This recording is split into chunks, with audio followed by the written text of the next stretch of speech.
Well, when it comes to dieting, there are so many rules, so many do's and don'ts, it's impossible to know what we're supposed to believe. Yeah, don't eat, yes, you're supposed to eat. Don't eat, yes, you are Starve yourself, don't starve yourself, right, whatever you do. That's right. Well, we can tell you that some rules were definitely made to be broken. Holly Mosier is here. She's the author of Stress Less, Weigh Less, and she's here to share some diet rules that are okay to ignore. Good to have you here, Holly. Thanks for having me. Yes. So yeah, we're trying to dispel some of the myths here. One of them you always hear is no fat, right? Fat-free diet is the way to go. But is that right? Is that what we should be doing? No.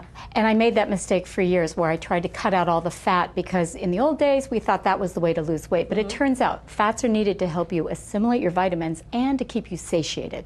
So we need them. A certain amount of fats, is that right? A certain amount, and we also want the certain kinds. So you want to minimize the bad fats, which are the saturated or animal fats. Okay. And then you want to focus on bringing in those good plant-based fatty acids, such as we have olive oil is, I call it the gold standard. Yeah.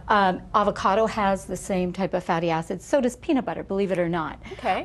So any of these fats are what you want to use. So that's preferable, like to slathering your butter all over a piece of bread, some olive oil, some... Correct, because again, butter is a dairy fat, which is animal-based. Right, saturated fat. Yeah. Okay, so what about this rule that you're not supposed to eat after 6 o'clock? I mean, this is that true or not? No, and this is my favorite rule to break. I did it for years, and I naturally have more appetite later in the day. Yeah. So it was torture for me to try not to eat after 6 o'clock. Finally, I just threw all that away, ate to my natural appetite patterns. And for me, it's a big dinner at about 8 o'clock. Really? Yeah. Well, that's kind of the European way, right? Like that late at night sort of dinner.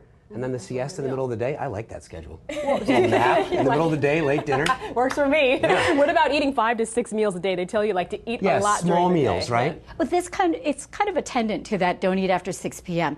What the studies are now finding is that the more opportunities you have to eat, the more likely you are to eat too much. You're going to go over your daily calorie allotment. So if that is your natural appetite pattern, if you're a person who doesn't need to get full and can basically graze throughout the day, I say great, that's great. But you still want to make sure that you're not overeating at each of those times that you eat. And it's a rare person that can do that. What about these diets that say just take this out, no sugar, no carbs? Oh, I hate those. No, like hate those. You can eat anything you want, just don't do any of this. Is there any value in those that just totally eliminate one thing from your diet? Okay, now you've skipped to another rule, which I love breaking this one too. It's where we have our steak here. Yes, I don't think you should cut out any food groups. The reason is it sets you up for deprivation.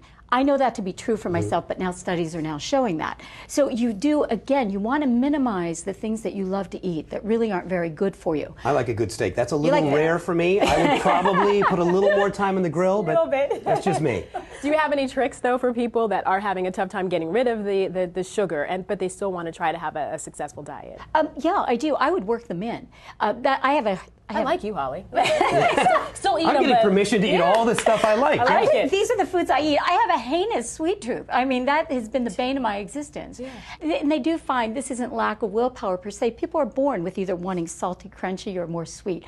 Yeah. So how do you work sweet treats into your daily eating? Here's how I do it. In moderation, is that essentially the rule, right? Just. It can be. Moderation is one way, and this is not moderation. This is my pig out, where occasionally I put this in all my recommendations.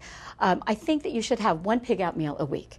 And if it's that steak that you want to have, great, go for it. If it's the cupcakes you want to have, go for it. But make sure that you're only doing it for that meal. For that once a week. Well, for other ways that you can get all the foods you love into your diet and still lose some weight.